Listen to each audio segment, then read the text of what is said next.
guys, what's up? So in the Mental Floss series, today's episode is about Archimoms.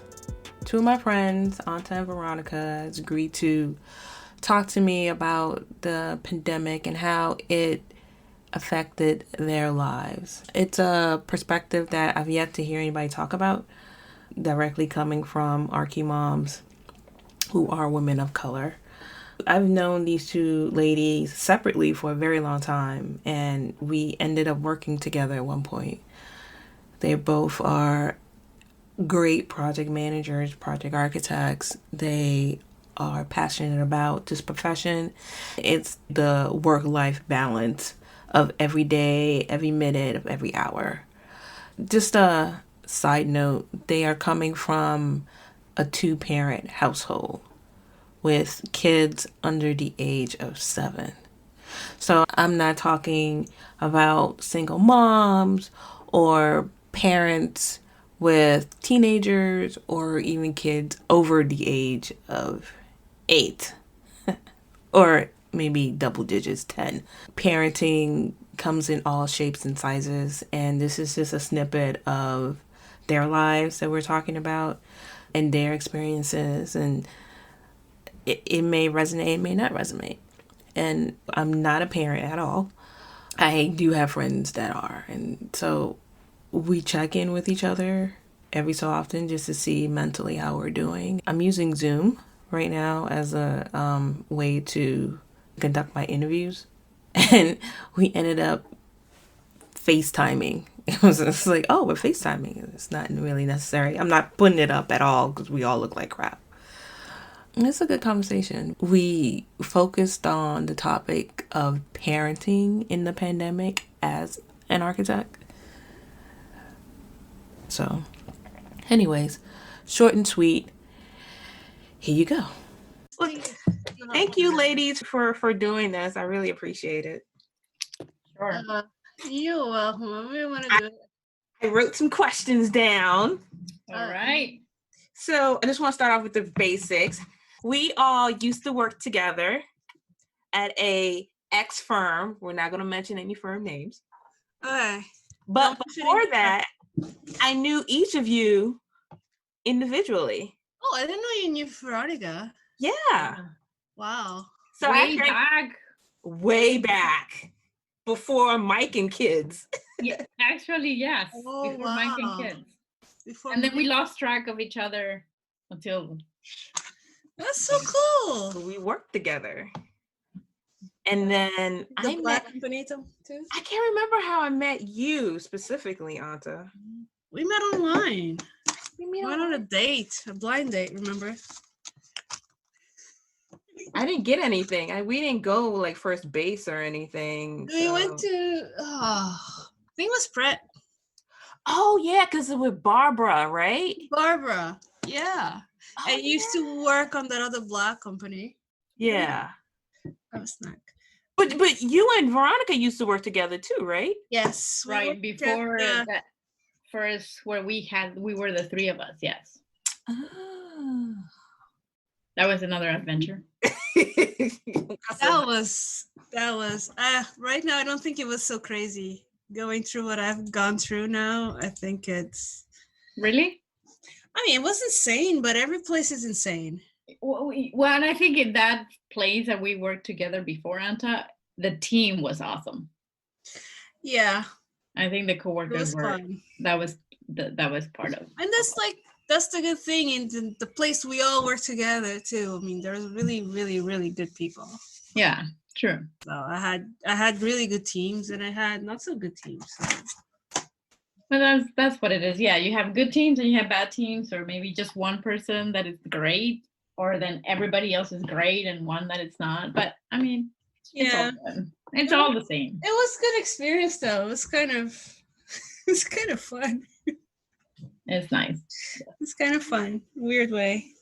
So we're gonna focus on working from home and being a mom all at the same time. This is the parent issue of it. My last podcast was just, I call it a mental floss because I had to take a break with what was going on in the world and how it affected me personally. And I've decided to talk to you guys as well as other people just to get on specific topics. Oh, well, to go back, we were checking in on each other. We still are. We check in on each other to see how we're doing. So I'm doing a checkup, but for the podcast listeners. And part of this checkup is, how are you guys handling and juggling just being an architect and a mom and you're home with your husband and your kids? My first question is, have you guys worked from home before with your family? Well, sometimes when one of the kids is sick, it happens, but never this intensely. It's been really, maximum I've done was 3 days in a week, because one of my boy was pretty sick, but then I could have help. I call a babysitter to help me out, and now that is not possible anymore. So this is a complete new reality. Yeah, in my case, I have not worked from home specifically in this company where I am currently right now, because it was just a new policy now with this coronavirus that we started. But we were lucky that we had the nanny coming in for a little bit until it was like the Maryland shut down, and then everybody has to stay home, whatever.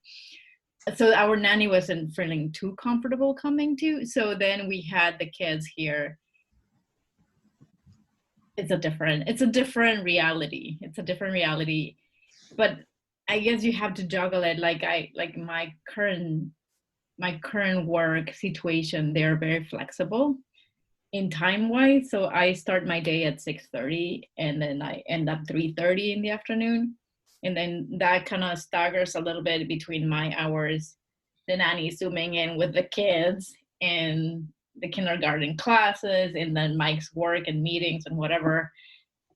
It's a juggle with the Zoom meetings everywhere all the time. Seriously, it is Impossible. So what are your kids' age? How many kids you got and how old are they? Okay, I have two. Have a 7-year-old boy, 2nd grade, and a 5-year-old girl, kindergarten. They both have distance learning, and it's getting heavier and heavier and heavier, because that's what schools do. They want to teach our kids, but there's a point that they have more meetings than I do. We have a day that Matthias, the boy, has 4 meetings. Carolina has 2 plus the ballet class, and I have 2. My husband has I don't know how many, and it's just, I'm always late. So this is just one of the aspects of the whole crazy business. And I have a similar, not similar, but I have a very flexible schedule. I start at 6:30 to 10:30, and then I work a bit in the afternoon, and then I work whenever I can. Late night, yeah. Yeah. Late nights are like a must, I guess. I don't know. At least in my case, I have to do at least 2 hours after the kids have gone to bed. I use the weekends because sometimes I'm just so tired that just the hours at night are not productive enough. Yeah. I need to work on the weekend. Yeah. I don't know. I mean, my kids, in our case, I have 3 kids. A boy that is in kindergarten, which is 6, Maya, which is 4, and Marco, who is 3 years old.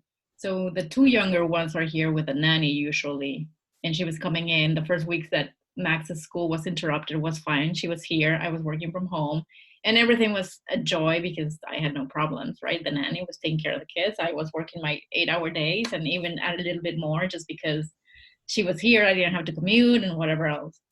But then after we all had to stay home and the nanny was not coming in, then that's when it got in trouble, because you have to get, the nanny still zooming in with our 2 younger ones. And I guess they're used to be home.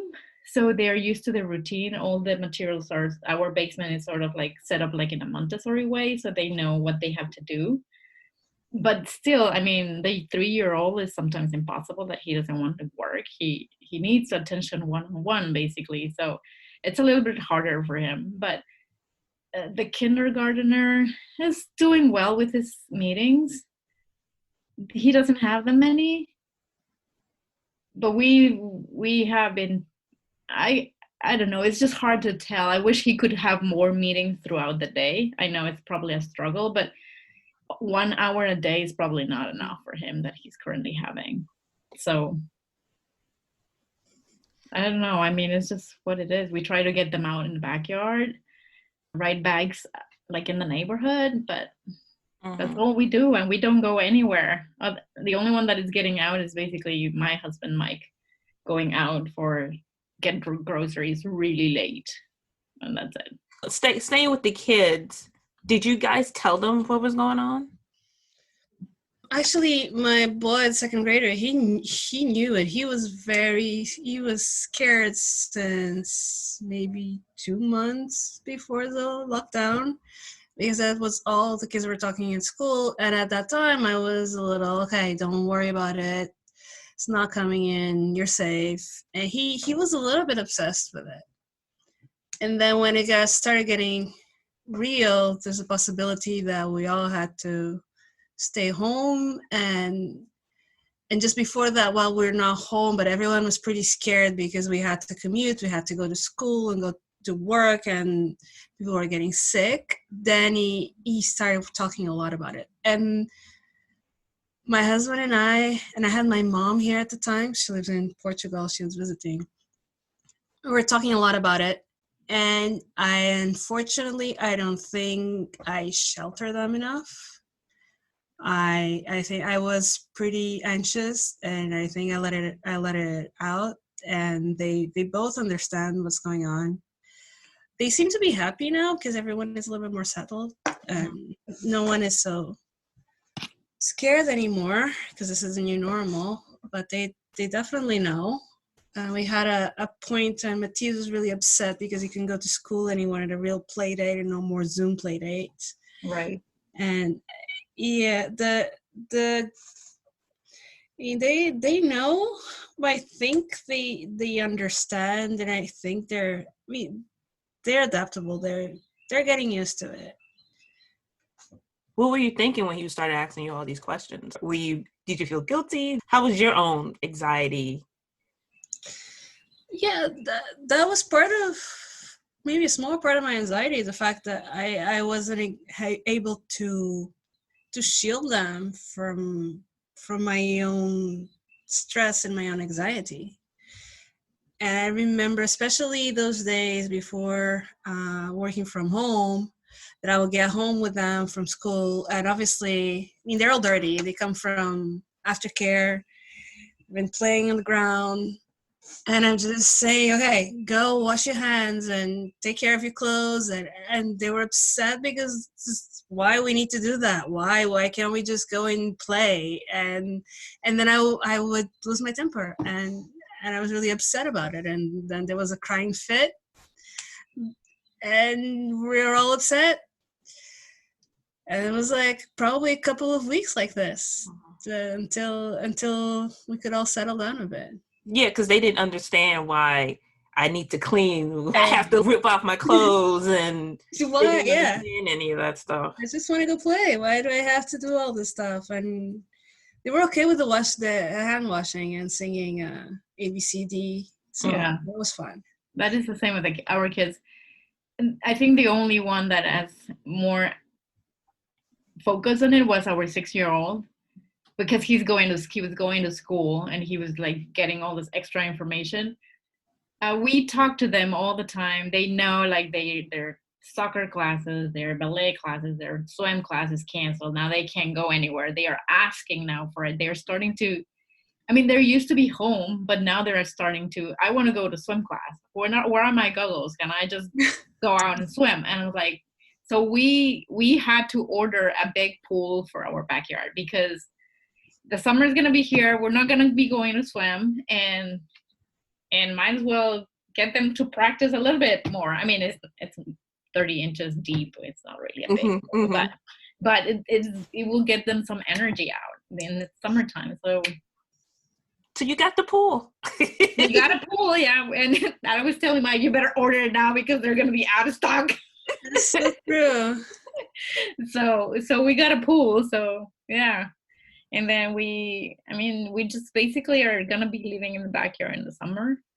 We'll probably need to do some mosquito remediation at some point. I don't know. It's just we had to buy a lawnmower because they used to come and do our yard, but now we don't want anybody in the backyard other than us. Mm-hmm. So, I mean, it's I think the kids are getting used to it, but they are definitely asking, like they see kids riding their bikes and their age, and Maya, for example, wanting to talk to kids or just try to be social. And we're like, sweetie, come over here. And it's just us. The other parents are in the same way. They just want to shield their kids. I mean, it's obvious, right? Mm-hmm. It's really sad. I feel like I'm teaching my kids to be afraid of people, generally. And it's really awful. We go for walks on Rock Creek Park, and it's just, okay, stay away from anyone. Don't just... We're going to be like little antisocial. Yeah, hopefully not. I mean, hopefully they'll learn other skills, like how to use the computer better. I mean, how to type, how to log in. I mean, it's hard in my case, because our kids obviously don't know how to read. So you have to do all the logging for them and at the right time. And then you need to juggle your work time. So it took us a little bit to get adjusted to the schedules, but still set up this account, find another computer because I'm working on this one. And I mean, it's yeah, we had to order another computer for the kids. Yeah, I mean, honestly, I feel lucky that we're not in a limited situation, that we can afford to have these devices. But think about it, if somebody have to work from home, they have to use their computer, and then the kid needs to log in, and the other parent has to do it too. I mean, it's sad, but yeah, that's a big point, because even with your spouse, like your spouse needs a computer. So that's like 3 computers. If you have 3, your husband or your significant other, and your kid, and you have multiple kids. Yeah, the multiple kids a bit, because we thought we had it covered. And I mean, we're lucky because Bruno and I, we got computers from the office. But then the kids had iPads, and I'm just thinking, and we're lucky we can order a computer on the whim. Yeah, exactly. And call Amazon, and we're sorted. I know our school was asking before they closed, who has a computer? Do you have internet? Because some kids don't have access. I feel all the material they're giving us is overwhelming. It is so much. I gave up on Spanish. Sorry, Veronica. I gave up on the Spanish. I gave up on the art bits, following whatever. We do probably one art project every 2 weeks. And we're trying to do maths and English, and that's it. Because it's just too much. I cannot keep track. Right.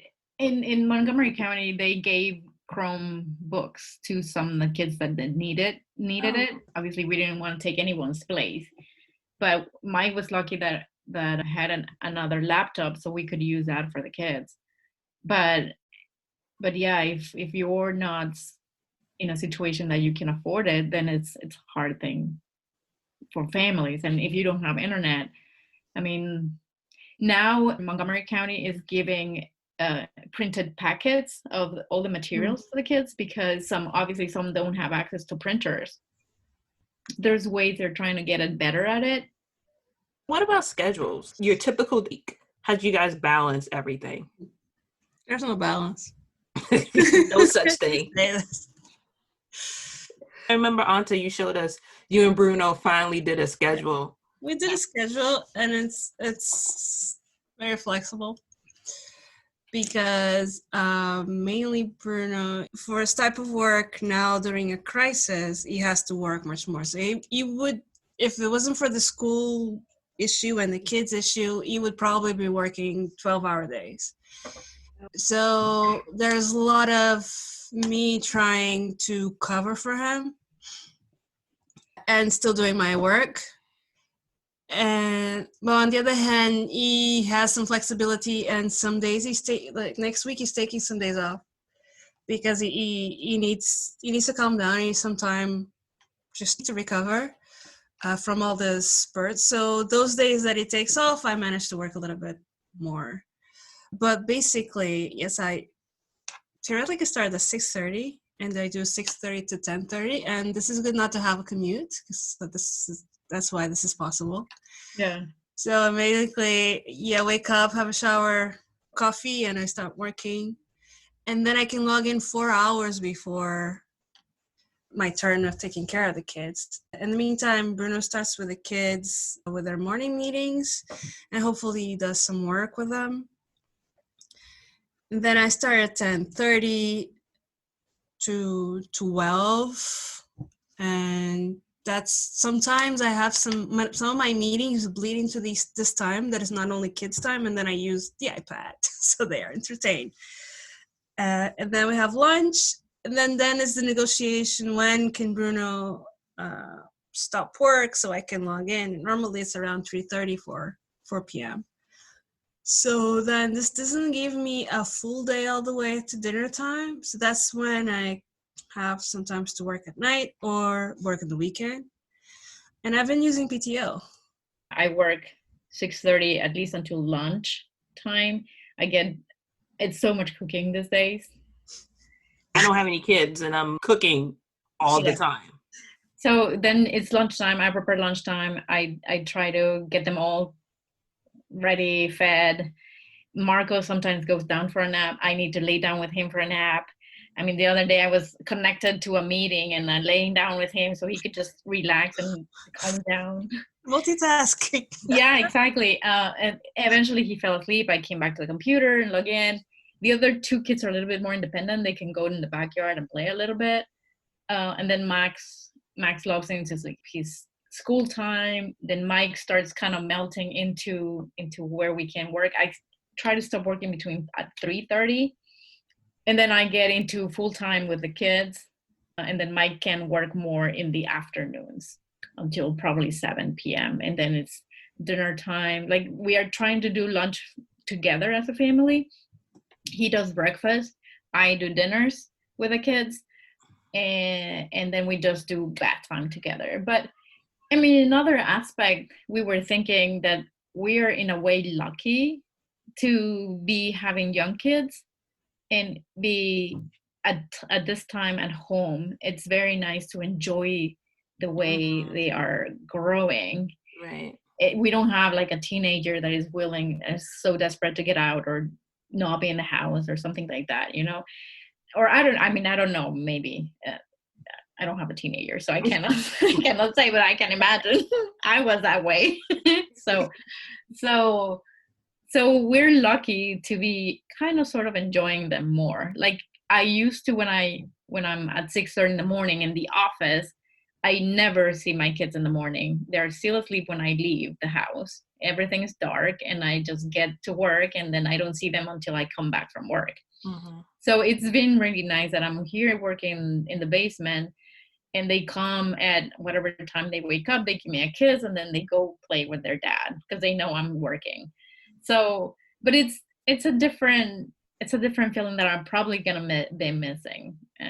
So it being the positive side, I guess it's nice they still cuddle, they still want to do movie nights. I mean, we're trying to find karaoke in YouTube. I don't know. I mean, I don't know. It's what it is.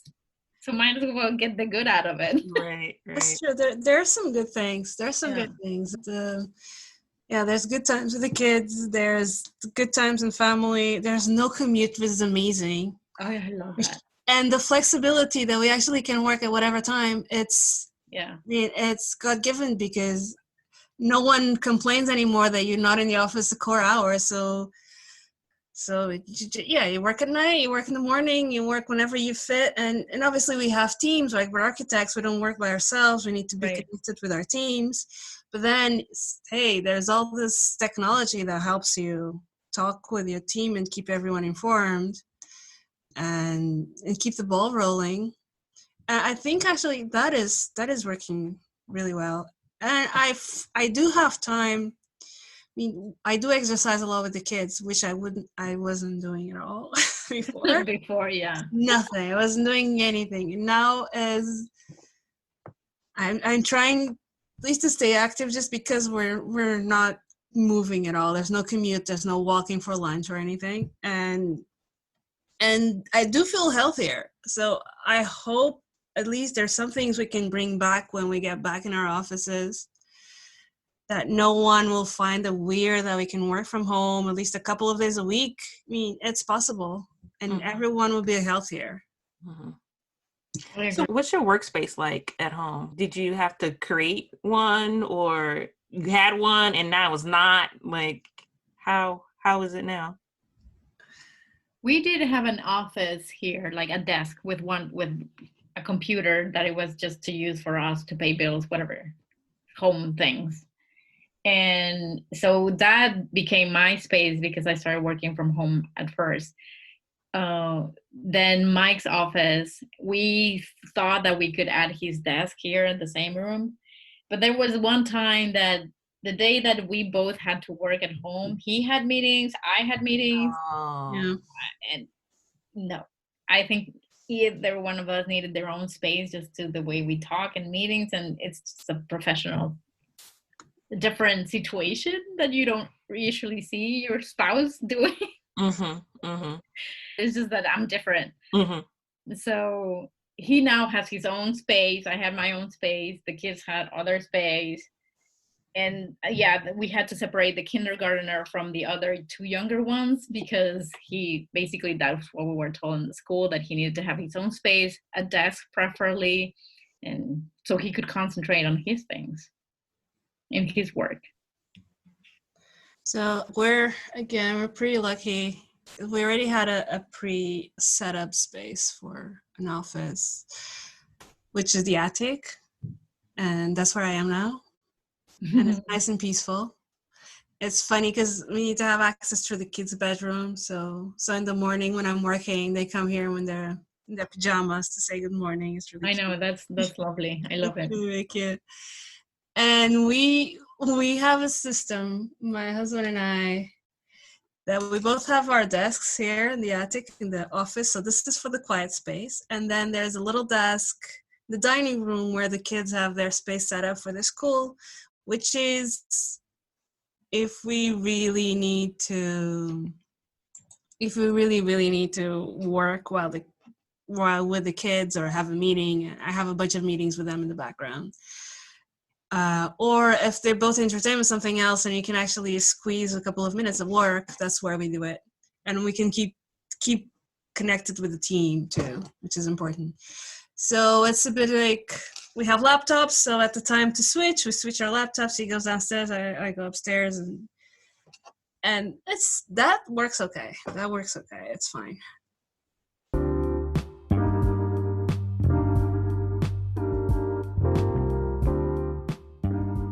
Managing an architecture project in an architecture firm has lots of moving parts. After experimenting with several different programs, I realized that I needed a software that is customizable for multiple tasks.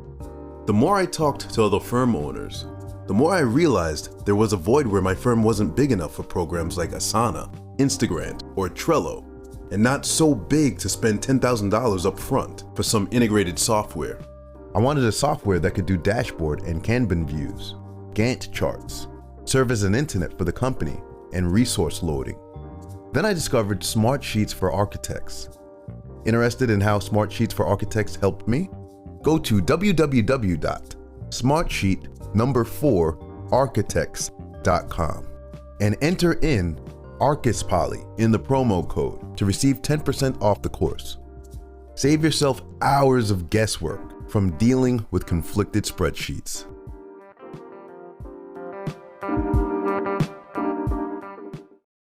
I think part of it too is that being away, talking about work, I think it creates better bonding with the team.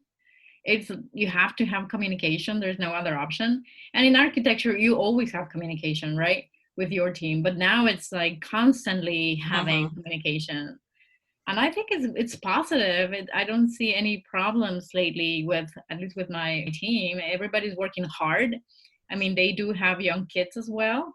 And I mean, you have to be understandable whenever the kid is not feeling okay, or the other one, you can hear kids in the background. I mean, it's what it is. We just need to be open to it and accept it, I think. And everybody, if everybody accepts it, then everything would just fit in place, I think. Do you guys think that this whole work from home thing could be the norm? Would you go to a firm that says, hey, we only work from home, we go to office once a week? Would you be okay with that? Or I'm an introvert. I would love it. I would like it too. I mean, honestly, I commute a lot. My commute is pretty, in the afternoon it's a killing. Even though I leave at the office at 3:30, it's really rough driving through 495. So I would absolutely love to work from home more days. I think my balance would be 2 days working from home, 3 days in the office. Because yes, I still need to see people, need to socialize. And let's face it, at least in the architectural office culture, FaceTime is extremely important. And people need to know you. In these companies that we work, they need to see your face. If you're the one staying home, working from home, being a mom, you're not going anywhere. And now you are absolutely right. Yeah, there's like, now it's okay, everyone is working from home, but there's still like on our software that we use, there's still a group for people to chat and talk about whatever they did and what they're doing. There's still this effort to socialize even in lockdown. Yeah, our office, like in this case, our office is organizing trivia nights, X days of, like, I think every 2 weeks or something. And on the Zoom chats, they're doing, what is your DIY project that you did in your house? Put a picture and show your office. Or they have like different types of ideas throughout to keep us all connected, which is very nice. I unfortunately haven't joined the trivia now. So that doesn't happen to me. But anyway. Yeah, I feel the same. I mean, but that's how it was before, right? You didn't have time to hang out after work because you have to go home to see your kids and to see your family. Like, that's just... Yeah, it's the same. It's the same, yeah. I didn't go to happy hours before. I'm not going to happy hours now. Right.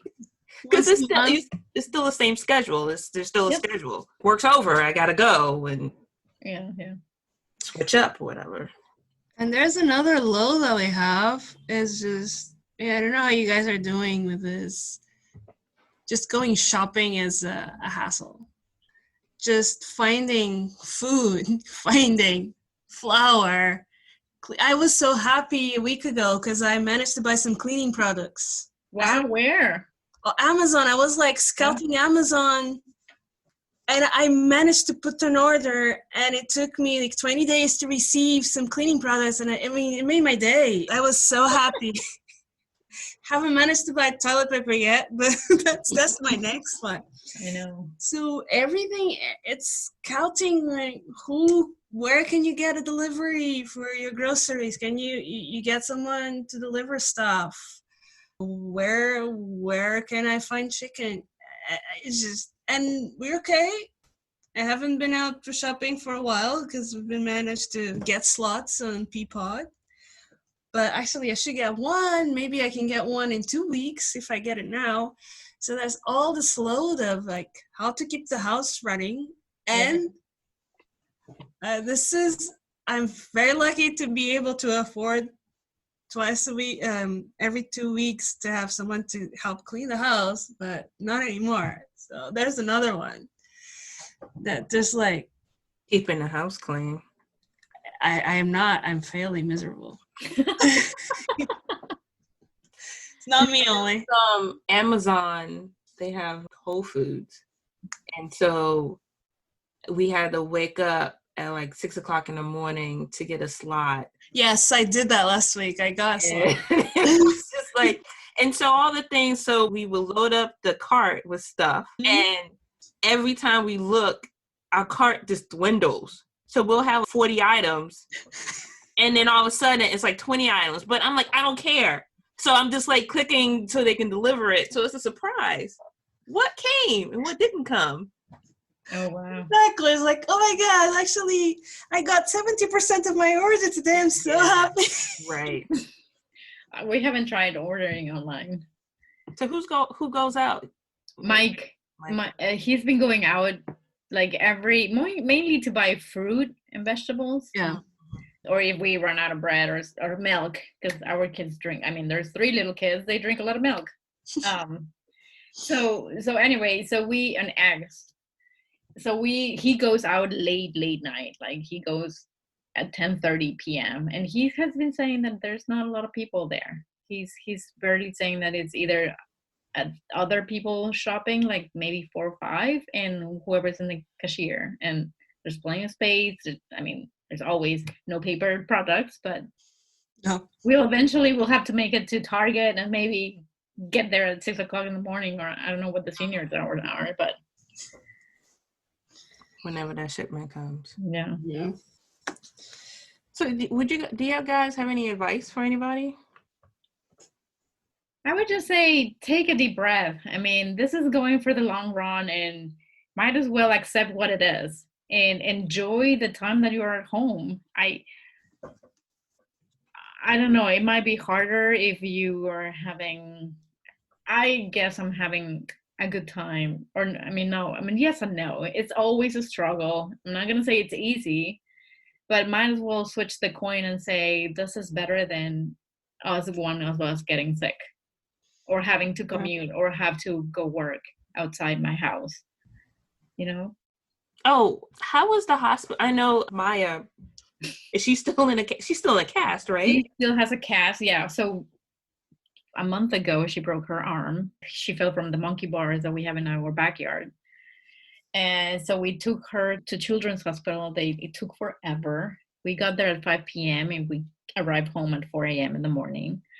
And it was just me and her. I was putting hand sanitizer over everywhere she was touching and anything.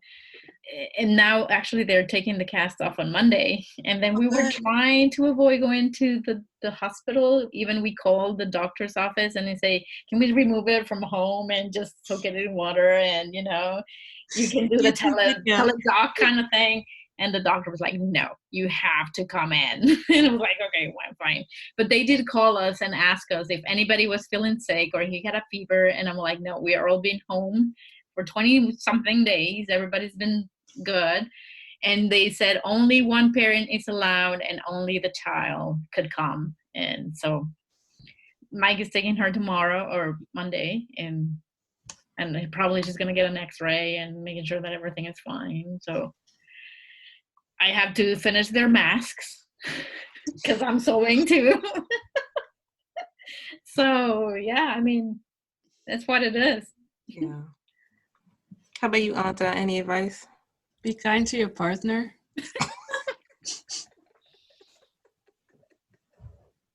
Because it's not easy. Yeah. I'm trying that one. Because there's something weird of having these staggered schedules that we just don't see each other. And sometimes we cross paths and say, hi, bye. And it's just, I see this, people are talking about the coronavirus divorce rate maybe off the roof. So it's the only adult I hang out with. I know. Well, you know what? Mike did the other day some happy hours with his friends in over Zoom. And then I did the other day with my friends. So it wasn't, I mean, you got to be creative, but there is no other way. Should do that. Let's have an happy hour. No, it's true. It's just, I do feel like we kind of balance each other. When he's up and okay, I'm down, and when he's down, I'm up. So we trying to lift each other's morale. and just check in with each other a lot and try to to share the load as best as we can. But yeah, it's definitely not easy. It's not easy. And in terms of work, I mean, this is more for the offices, right? I know that everyone is struggling. Everyone's struggling to keep our jobs.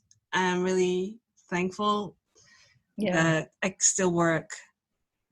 And I'm happy that my project leader, he's been pretty good telling me, okay, don't work so much. Just take some time off. We don't want you to burn out. They're being pretty okay to parents, but I hope that they realize that this is a triple load. It's a triple load, and everyone is doing their job the best that we can. Just keep that in mind, and yeah, go out and do some exercise with the mask. It is busy. You have to be, in a way, you have to be organized. It is a juggle to manage a house, keep everyone happy and safe and decently sort of clean. Yes. Cook, put them to bed. I mean, they're still dependent of us. They're smaller children, but I mean, I don't know what the situation would be with a teenager or a 20-year-old. Or a baby. I had both my babies, they were very demanding babies. Right. No way I could have done this with, right. Or toddlers when they're they just want to find ways to kill themselves. No, they're always hurting themselves. It's just no way you can work like that. So it's and it hurts too that you don't have people, because normally you would have people helping you. It's not just you and your spouse. Yeah, that's all gone. Yeah, you cannot have anyone at home to help you. Yeah.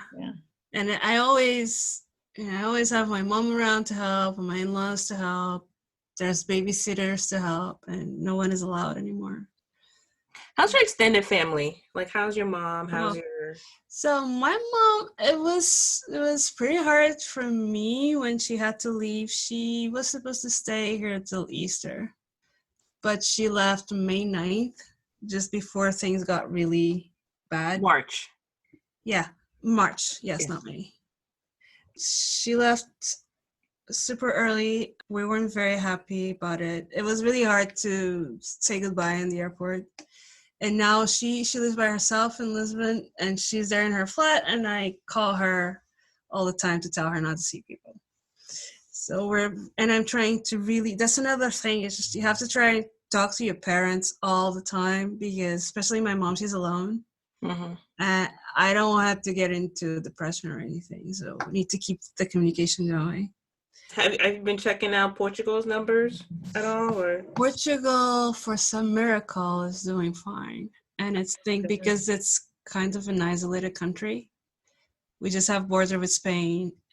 And people reacted pretty early before the numbers were too high in terms of infections. And they've been managing to keep them low. Are they on lockdown or? They are in lockdown. They're in lockdown. They're talking about what to do now, how to open, because it didn't get as bad as Spain or Italy. It was strangely okay. That's good news. So that's good. That makes me feel much better. But then I have family all over the place. I have my brother in Sweden, where his kid was still going to daycare until 2 weeks ago. They're okay. I have family in Africa and Angola and Guinea-Bissau, and they had to leave because for several reasons. The reason, there's no healthcare at all, and there was the fear of unrest if people are starting getting sick.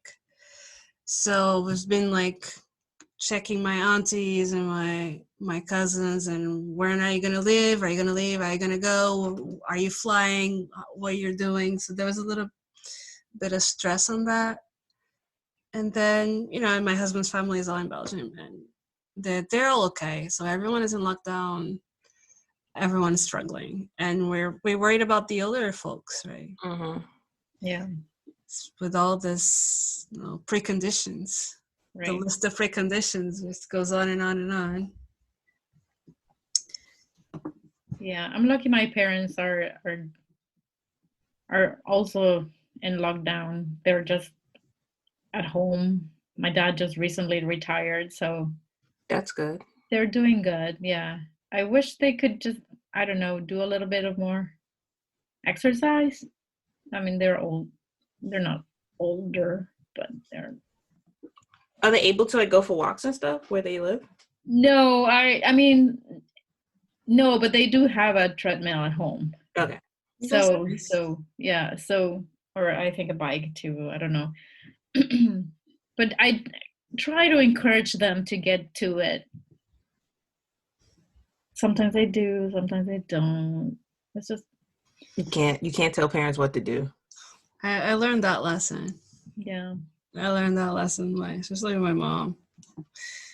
It's just like, at some point she told me, okay, sorry, I'm too old for you to tell me what to do. I'm gonna do whatever I want. I lived enough. Leave me alone. Yeah. And Mike's family are okay? Yeah, everybody's fine. They're doing good. They're in Colorado. They seem to be not everything seems to be fine. They don't go out as much, but they've been at home. They've been staying healthy. So everything luckily we have not heard from anybody close to us or friend or whatever that has gotten sick. I think we have been lucky in that way. So my mom is a home health aide. So she's an essential worker. Yeah. Okay. And so my sister and I had to convince her to not go to work because my mom doesn't drive. She takes public transportation. Yeah. And her office even called her in and we were like, no, you're not going. Because my mom's 74, about to be 75 this year. And her patients are like her age. And so she goes, or younger. And so she goes into these people's homes. And I'm just like, Yeah. you can't protect yourself when you go to someone's home. Because you know the situation, you don't know them. You don't know who's been in, who's been out. I mean, I understand you need caretakers to tend to people who can't tend to themselves, but it's like nursing homes. Do you risk your own life for others? I don't know. I mean, I can't answer that question at all. Right. But it really hits home when it's your mom.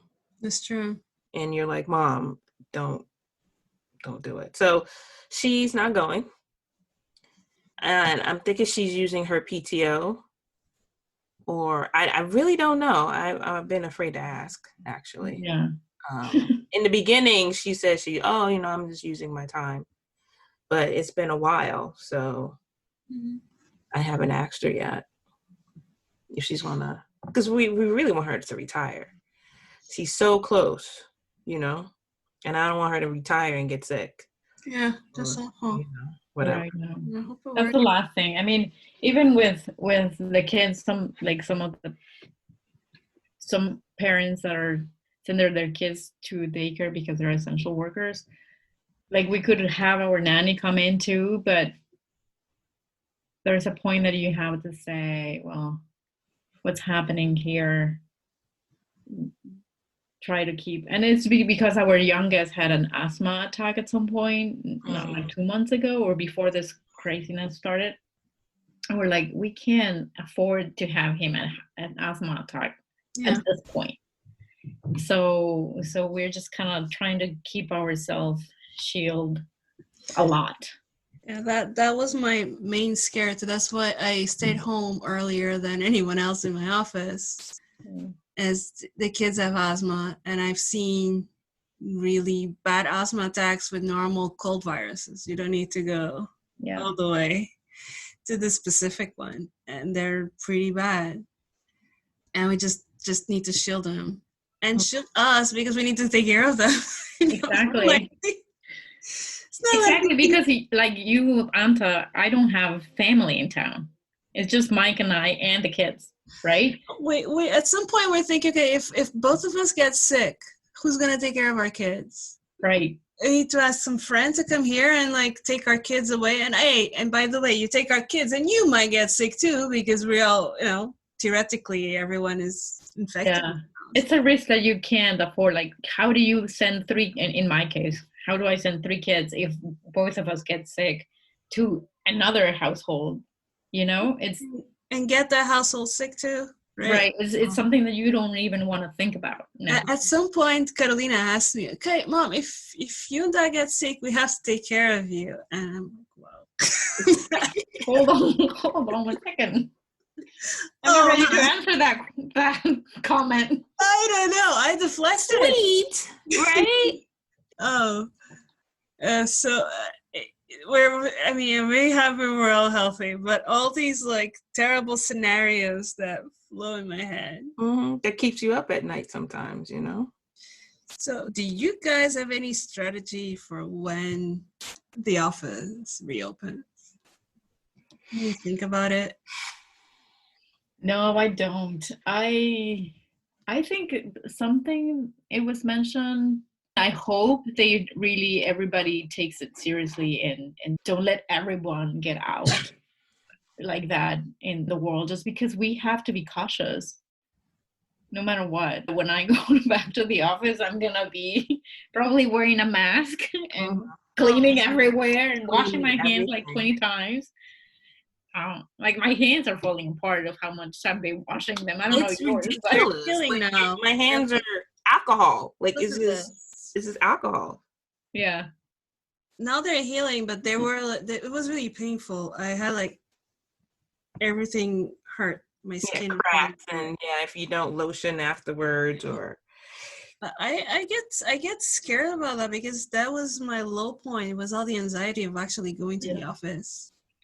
I think I was like that at the beginning. I was worrying that I was still going out, or that Mike was still going out to his office. Even though everybody in his office was working from home, he was just going to the office because he was alone there and he could work better when the nanny was still here. But I think we gotta be very careful and very cautious when we all have to go back. It's not like we can just hug each other again. No. No. I mean, I'm thinking this time next year we'll be okay. Hopefully, yes. I think so too, because I think that's. I mean, who knows? I don't know. I don't know either. Doctor or anything, but I mean, I had two new people started, and one person is very anxious for us to go back, and DC extended their stay at home till May 15th. And so he's like, yes, May 15th. That's when everybody's back. And I'm like, I don't know if I'm coming back just because they lifted. What does that mean? True. Yeah, no. I mean, it's one thing. I hop in my car, I drive to work, park my car, go into the office, right? Yeah. This is me. And then clean my space. I don't know you. People come in and out the office, whatever. People bring stuff. Like, I don't know. Like, there's just certain things that I can control. Mm-hmm. I can't control other people. And I can't control the environment that's not mine. Yeah. So, and they're not testing anybody. I could have had it. And I have the antibodies or whatever. So then if I know that, then I'm like, okay, I'm cool. I'm great. But nobody knows. And that's the killer part. Yeah. So I don't know if I told you guys this, but there is an NIH testing. They want to be, if everybody that's been healthy, they can, I think you just need to email a specific email. I should give you the information, Melissa, because they're asking for people that have been healthy, what kind of antibodies they have. This is a trial that they're trying to study. Anyway, so I email myself. I haven't received any confirmation back or anything, but it might be a good way to start phasing into. They were supposed to be getting a kit and get a pinch of blood sample or something like that, and you send it back. Okay, that sounds good. And yeah, so it's a starting point, right? I just need to make sure that if I had it and I was asymptomatic, that at least I'm good. And if I got it, maybe Mike had it or the kids had it. Who knows? But might as well know what you're facing. Either you had it or not had it. And it's a way to protect everyone else. It's the unknown. One last question, guys. So how do you think the architectural profession can respond to the pandemic? Do you think that they can respond to it? You mean like trying to convert hotels from... So we have an office in New York, and they're quite involved in making these turning buildings into hospitals. And there's a couple of projects like that in my office, which I think it's important. They have a healthcare component there. There's the 3D printing of masks and all that. In the office? Yes, so they put a 3D printer, they loan it to some company that's printing protective material for health workers.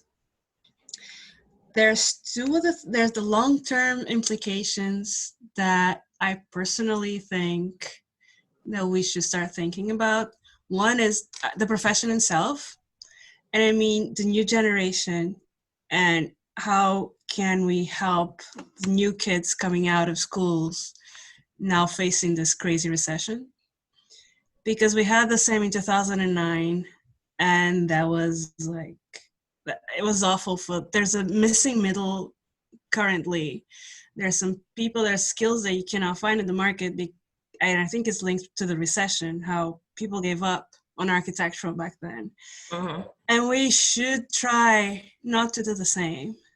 I don't know how, but especially when there's more layoffs, we have to be careful.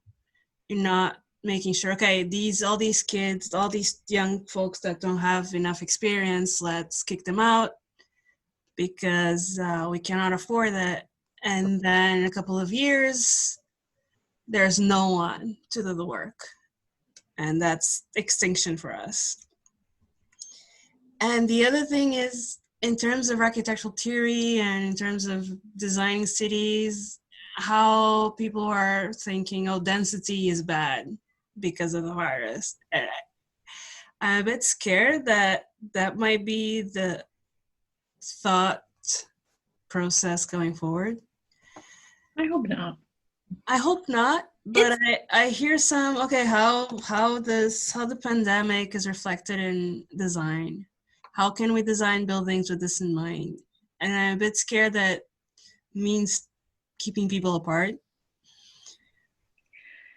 I mean, I'm glad you guys are doing that research because I don't have the time right now to do it. Like, seriously, it's very busy at home. It's very, very busy. And obviously having to put time to get your work done because we don't want to go to a recession. You still have to be productive. True. And these are thoughts. This is I don't even read the articles. I see the title, and then you formulate what. Yes. In my head while I'm doing the dishes. By the way, my dishwasher is broken, so I'm doing lots of dishes. So what I'm getting that you guys are saying is, it's not so much of the situation itself. It's not so much just the pandemic itself. It's how it's affecting architecture, which is a valid point because no, that's not true. People are talking about it. It's just in terms of Black and brown folks, I think that our priorities are more towards staying healthy and feeding ourselves and our loved ones. Not to say that nobody else is thinking about this. It's just we are usually the ones in the forefront. We're the bus drivers. We're the essential workers, and we are working because we have to work. Like we don't have that luxury.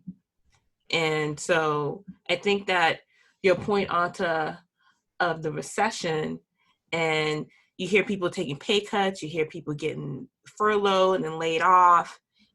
It's like our profession is so fragile. Like as soon as there's a sneeze, then that's it, you know?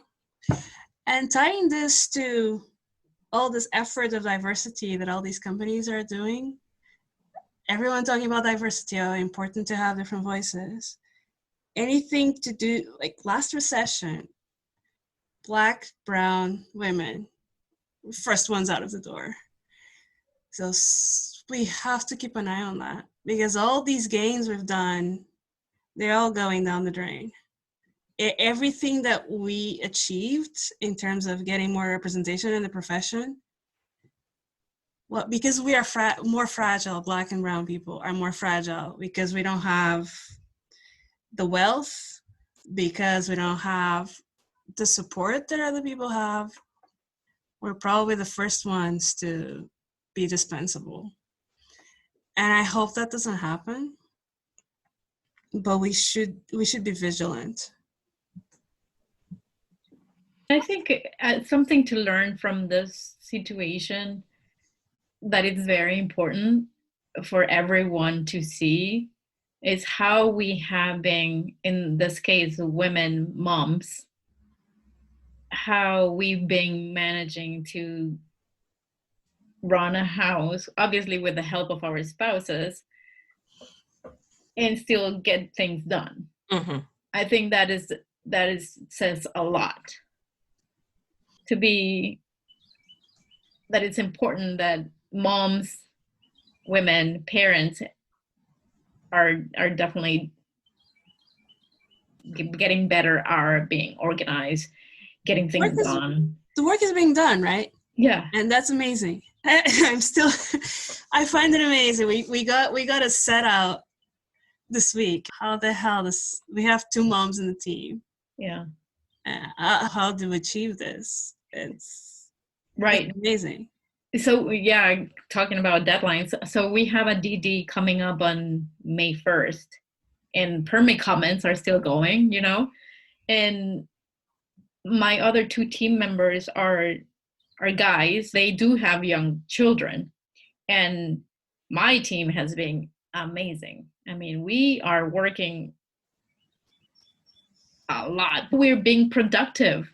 We are probably extending time hours, is because now we can do it with working from home, but we are getting things done, and it's really good. Communication is good, and I think that is something that is better than, maybe it was good being in an office face to face, but I think now we're like 110% better. I think so too. Because there's no chit chat. I agree. I am more productive at home than I am in the office. I feel I have my quiet hours. Yeah. Because they're precious, right? Because I don't have that many of them. Then I really need to do my work. Right. And those are fantastic. Those are great. That's 6:30 to 10:30 a.m.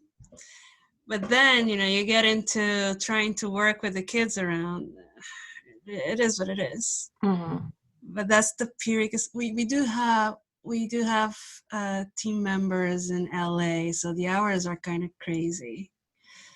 And that's what I feel bad. The part I feel I'm not performing as well is during the meetings, and making sure, especially if I'm being interrupted, making sure I'm clear in what I'm saying, making sure I'm present.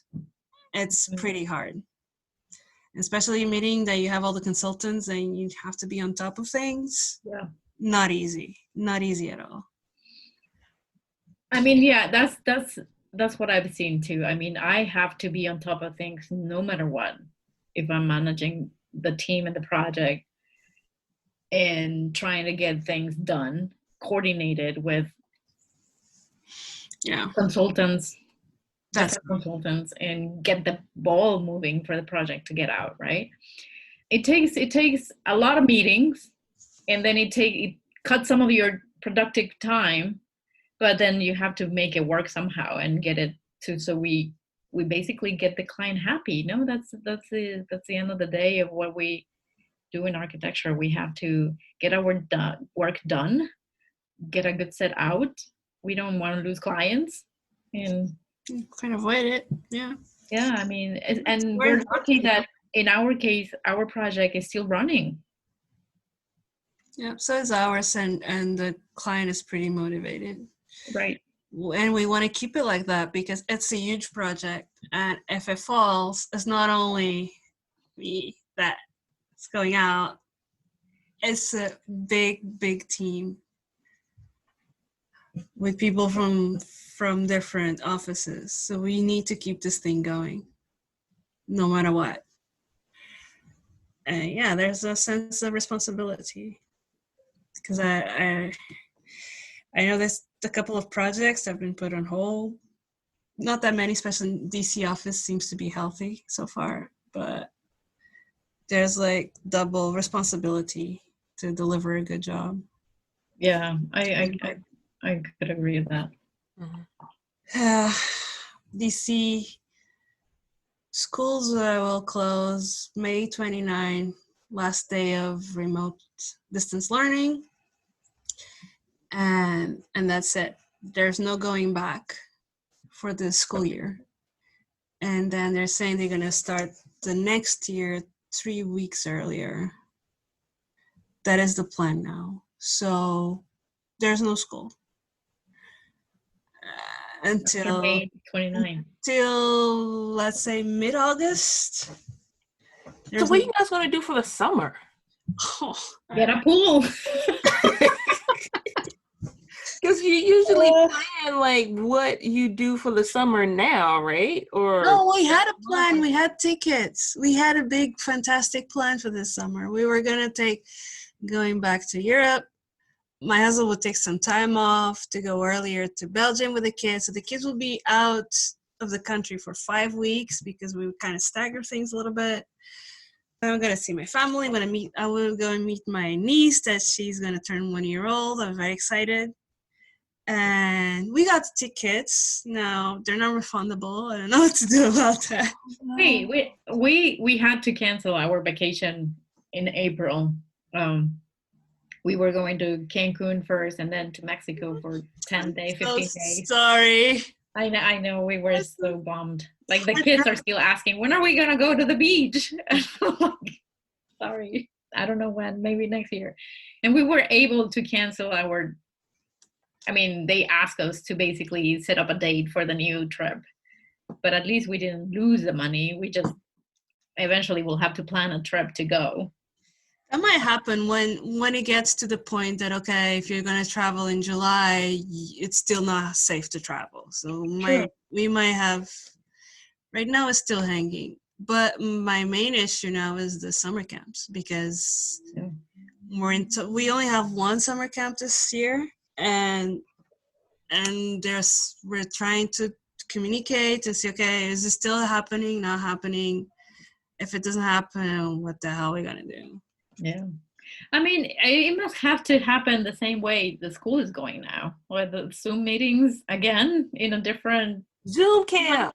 No, we're tired. We want to go out. We're going to go to the swimming pool. Everyone needs to learn how to swim and have activities and have fun. Yeah. I'm talking with my husband. He's going to get another surge at work, and I might take in 2 weeks to work half time, something if my team agrees, to try and model and to try not to go crazy. So that's how I'm using my PTO now. It's maybe one day every 2 weeks, and then I have a half break, and it's just have a break to take care of the kids, basically. So when it's time actually to have a proper vacation, I don't know. I don't know how that's going to be, but I'll cross that bridge later. We haven't actually thought about summer camps. We're just taking one day at a time. One day at a time. Yeah. I hope we can. I hope I can go to a swimming pool during summer. Get a pool, Anta. My backyard is small, and it's full of mosquitoes. It's ridiculous. Well, get one of those tents. Probably. Oh have to yeah, do get that. the little mosquito tent, and they get a little tiny pool. There you go. We just solved your problem. Thank you. your feet will be swimming soon. Oh man, I don't know. Well, that's what I was saying, that we probably need to do some mosquito remediation at some point here, because It's heavy. Mm-hmm. Mosquito wise. I hope we have a pool in Maryland that we go during summer. So I just don't know. Maybe it's wishful thinking that they're gonna open. I know, but I'm scared. I don't know. We'll have to have that conversation when we get to that point. We'll see. But I'm gonna need something. I don't know, especially during summer. What about, so this is what we did last, I think a couple of summer ago. We ordered one of those screens, like movie screens. We had a nail in the backyard. We have a movie night. So we got a projector in the computer, and everything is Bluetooth now. So internet, and then you have a movie night out in the summertime. And it's whatever screen, like I think it was a $30 thing in Amazon. And that's something different for the kids, and they enjoy it. Some popcorn, and as long as if I get rid of the mosquitoes, there's a lot that can be done. Yeah. Well, our problem is wasp. We have wasp. Oh wow. Like every year, it never fails. We have wasp. Really? Yeah, and he uses bleach. He kills the grass every year trying to remedy this thing. And they eventually go away, I think. Oh, I just don't go in the backyard anymore. Trying to remember. Can you get someone to remove it? This pest control. They live in the ground. I really don't know. Oh wow, it's not like a nest somewhere. No, these are they burrow and Interesting. have like some hive or whatever. I remember I asked Julian about it. He was like, "You need to burn the dirt or something crazy," he said. Or what about something that smells that get them out? I mean, I don't know. He said, and this is true, you could drown them. Like they don't come out when the ground is wet. So when it's like dry, like if there's a drought, they're everywhere, and they're all hovering in the grass. So like you go there, wait, and then you see this little whole bunch of them like low, like on the ground, and they see you, and they're like, and you're like, bye, I'm gone. So I don't know what we're going to do. We need to put a fence up. And that's another thing, too. I don't mind hiring a contractor to put up a fence. They're outside. I'm inside. I could send them the payment. I could look out the window to see what they're doing. And that's it. There's other stuff we have to do around the house. Like there's some lighting we want to put up and other little things. But I can't have anybody in this house. Yeah, I mean, we thought about repainting the upstairs, but there's no time. Sometimes my backyard is a mess right now. It's a huge mess. I just, maybe one of those days I'm not working so many hours, I'll just clean it up. Get the kids and we'll clean it up. And maybe get some toys and a swimming pool, whatever. A sandbox. Sandbox. Something that can keep us entertained. But yeah, it's a crazy mess. So let me tell you what we did. I'm going to show you now that you're saying something that you need to do. So because Maya broke her arm, her bike, she's not been using her bike. So we put her bike on shoes. Yeah, so and they now have a bike. So they get That's so funny. Yeah, and then they still can bike. And then you put the Peloton, the app, and they are racing and getting tired. You gotta be creative. That is Oh man, that's so cool. okay. So you put Maya's bike that has training wheels. Yes. Put the training wheels in shoes. Right. This are it's our old tennis shoes basically, and you just go with it. And it raises it up enough so the back wheel Doesn't move. isn't touching the ground. So when she pedals, it's like a standing bike or whatever. Yep. I should have done that. I should have put training wheels on my bike. I know, right? Instead of spending so much money. $300. I know. For that guy right there. That's nice. You know what? I mean, I haven't been able to get on the bike since we closed, like since all this coronavirus stuff. I just haven't had the time, and I keep telling Mike I need to get in the on the bike because I need to release some of the stress out. Mm-hmm. Like I'm exhausted, but I need that extra endorphins. But I haven't been able to do it, so I'm hoping that try it every weekend, at least every weekend. Get in the bike. Can you do it tonight? Yeah. I should. That's what's keeping me sane is actually exercising, and I'm a dance person. So my dance classes are online now. The teachers are online, and they do Zoom meeting. And I do two things: like Saturdays and maybe once during the weekday, I can do it by myself.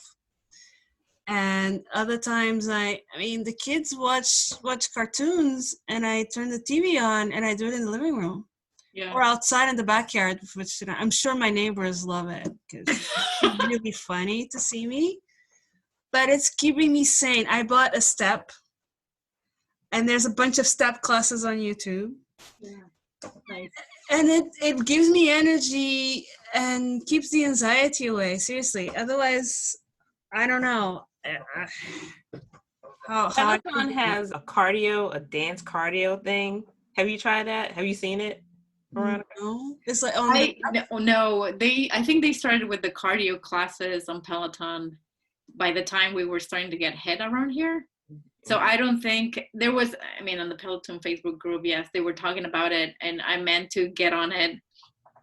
But we've been kind of trying to juggle how we were going to bring things from the office, work extra hours, make sure that you have enough groceries for a family with children.